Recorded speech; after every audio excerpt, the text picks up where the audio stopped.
Okay, hai, Assalamualaikum. Hari ni saya nak ajar macam mana kita nak selesaikan masalah sekiranya kalau kita photostat atau scan output dia jadi sengit.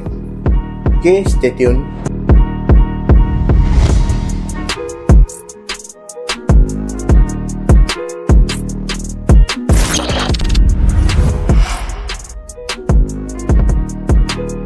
Okay, sebelum buat apa-apa pada mesin, pastikan mesin dimatikan dulu, tutup dia punya sub power dan tutup dia punya main power, tutup pintu.